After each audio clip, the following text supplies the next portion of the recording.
Welcome to the American Academy of Grief Counseling's Videogram on loss and negative coping. And in this video, we're going to look at what coping is and how it can be done positively and how it can also occur negatively. Now, all organisms have to adjust and adapt to change, and obviously loss is one type of change. If organisms do not adjust to change, they die or they become extinct as a species. So the ability to cope, to react to stress is very important. Coping in itself is that process then of how one deals with pain, loss, stress, and change. And hopefully we utilize positive coping.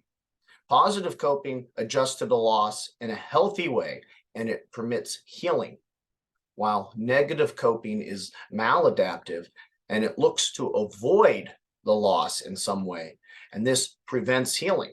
So a good question you should ask yourself is, how do you cope? Are you coping in positive ways, or are you coping in negative ways? Everyone, though, deep down wants to avoid pain. Pain obviously hurts. It's natural to avoid pain. Humanity's nervous system is set up through our nervous system to experience pain. And when we feel that sensation, to avoid it because it's harming our body itself. So trial and error teaches us this.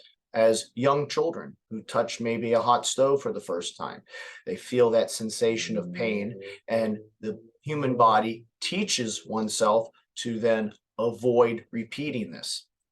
So avoiding pain is something that we are wired to do from a physical aspect. Temporarily avoiding emotional pain is something that is sometimes healthy. But if this avoidance of emotional pain continues and is not temporary, it can become very pathological. One does need to retreat, review, and respond to the emotional pain. That retreatment is important in some ways to allow this a time to process.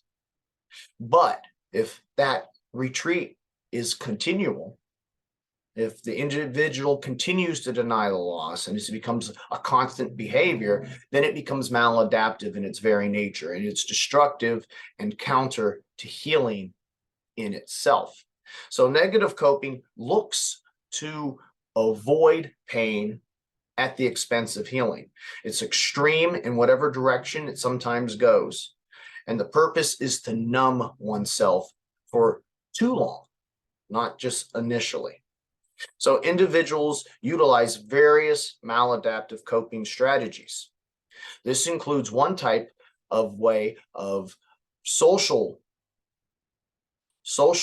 adjustment, where an individual will completely isolate or completely oversaturate oneself within the social settings. So this can occur in work or in family life itself. So an individual who is negatively coping may start to overindulge themselves in work. They will overwork. They will work long hours just to avoid the pain or the sorrow or the loss that they are experiencing.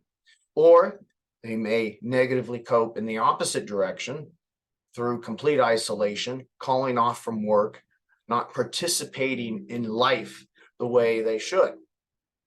Others may completely isolate. Others may also party and drink and indulge in various substances, alcohol, drugs.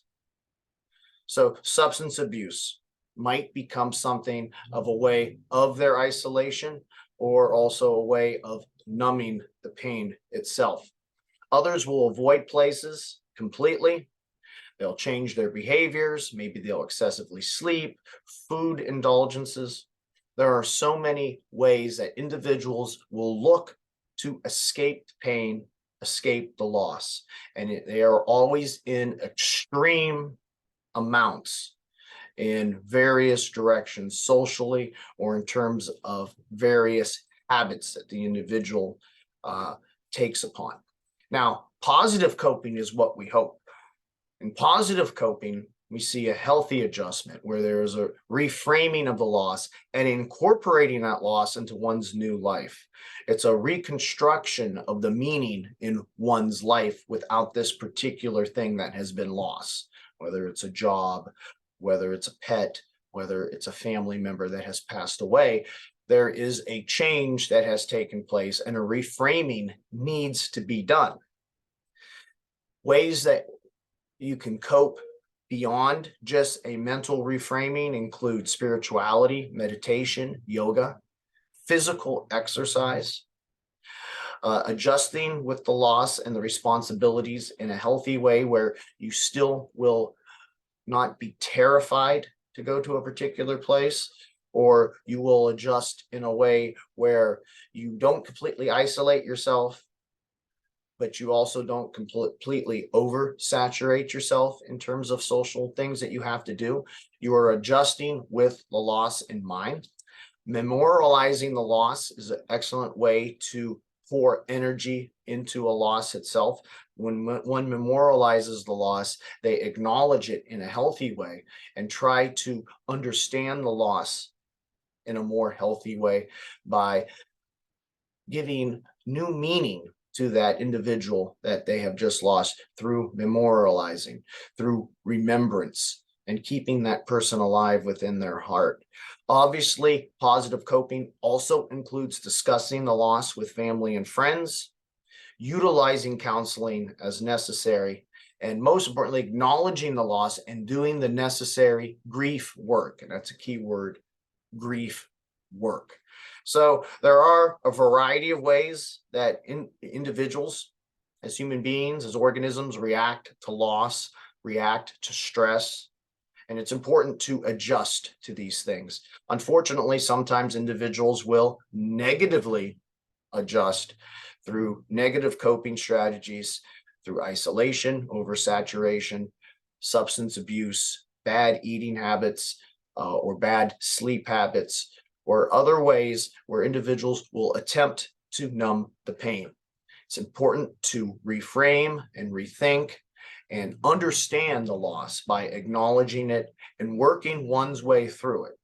And there are numerous right ways that can be accomplished, as this video has shown. So if you see yourself coping negatively, see how you're doing it, acknowledge it, and try to bring more positive coping strategies into place so that the loss itself can start to heal itself. And that's why we call it grief work. Positive coping involves grief work itself. We are the American Academy of Grief Counseling. There's a link to our page. Our phone number is 330-652-7776, and our email is info@AIHCP.org. I'd like to thank you for listening and have a good day.